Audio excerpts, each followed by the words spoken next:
Assalamualaikum warahmatullahi wabarakatuh.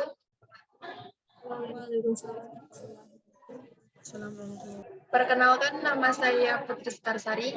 Di sini saya sebagai moderator dari kelompok 7. Kami akan mempresentasikan hasil laporan studi kasus pada mata kuliah Profesi Kependidikan dengan dosen pengampu Ibu Asisten Profesor Dr. Nur Izzati, SPD MSI, dan Bapak Aang Yudo Prastowo, MPD.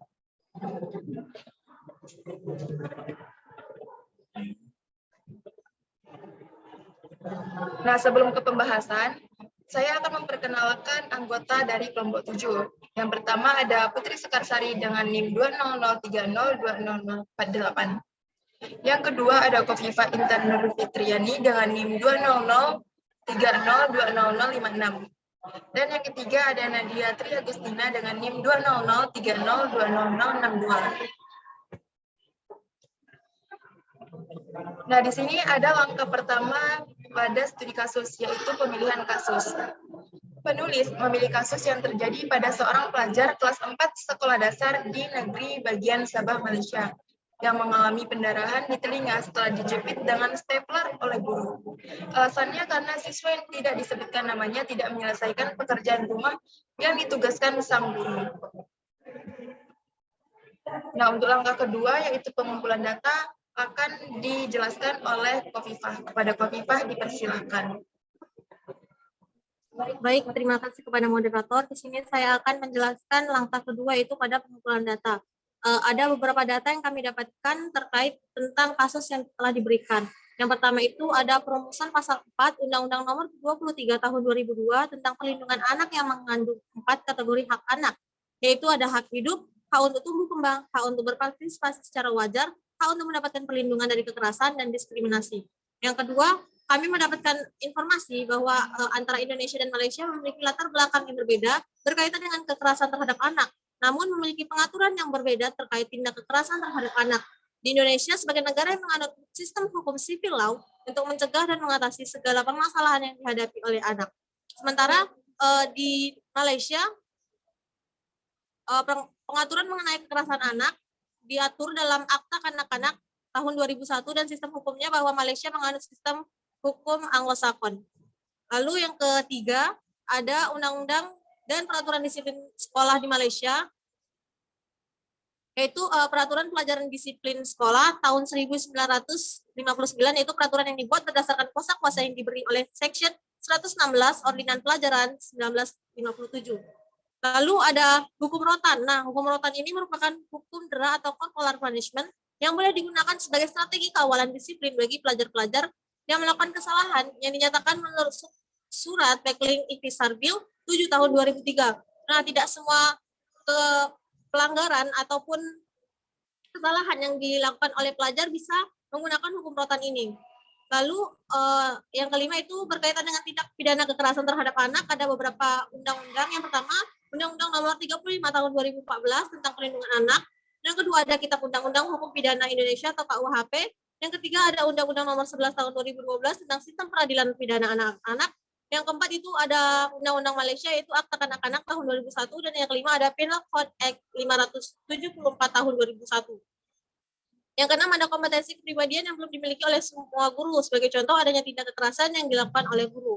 Dan yang terakhir ada hak-hak anak yang merupakan bagian dari hak asasi manusia yang termuat dalam pasal 28B ayat 2 Undang-Undang Dasar 1945. Hasil amandemen kedua disebutkan setiap anak berhak atas kelangsungan hidup, tumbuh dan berkembang, serta berhak atas perlindungan dari kekerasan dan diskriminasi. Next. Nah, langkah yang ketiga itu ada analisis data. Dari informasi-informasi yang telah kami dapatkan tadi, ada beberapa faktor yang menyebabkan seorang guru melakukan tindak kekerasan. Yang pertama itu dari dalam murid. Nah, dari dalam murid sendiri yaitu contohnya murid kurang disiplin, kurang sopan, dan tidak menaati peraturan, maka menyebabkan adanya tindak kekerasan yang dilakukan oleh guru. Yang kedua dari dalam guru itu sendiri, yaitu kekerasan yang dilakukan terhadap anak didiknya sebagai alat pendisiplinan instan, hingga anak berperilaku sesuai dengan harapan guru.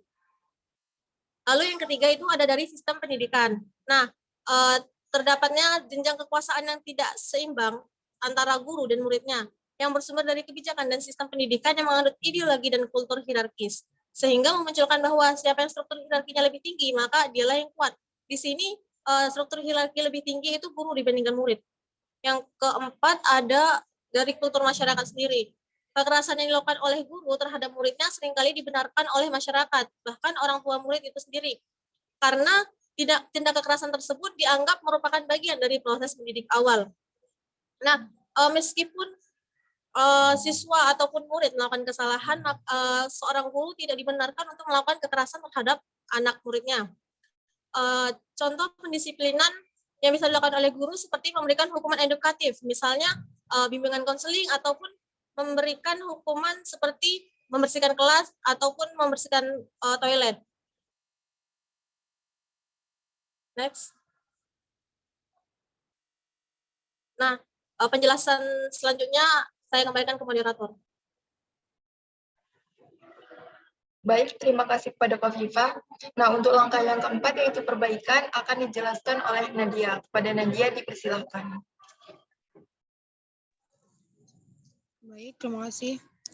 Di sini saya akan menjelaskan tentang perbaikan. Ada beberapa hal yang dapat dicegah apabila guru melaksanakan 6 prinsip pendidikan tanpa kekerasan. Yaitu yang pertama, menerapkan pendidikan tanpa kekerasan di sekolah. Yang kedua, mendorong atau mengembangkan humanisasi pendidikan, menyatupadukan kesadaran hati dan pikiran, membutuhkan keterlibatan mental dan tidak sekaligus. Suasana belajar yang meriah, gembira dengan memadukan potensi fisik. Psikis menjadi suatu kekuatan yang kuat. Yang ketiga, hukuman yang diberikan berkolerasi dengan anak. Yang keempat, konseling. Bukan siswa saja yang membutuhkan konseling, tetapi juga guru. Sebab guru juga mengalami masa sulit yang dibutuhkan dukungan, penguatan, atau bimbingan untuk menemukan jalan keluar yang terbaik. Yang kelima, terus-menerus membekali guru dan menambah wawasan pengetahuan, kesempatan, pengalaman baru untuk mengembangkan kreativitas mereka. Yang keenam, segera memberikan pertolongan bagi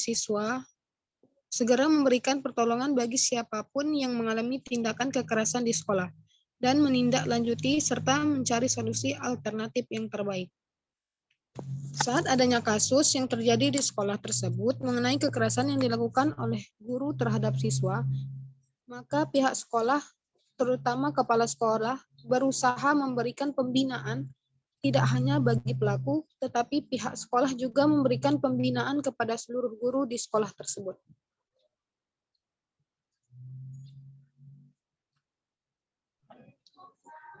Baik, terima kasih kepada Nadia.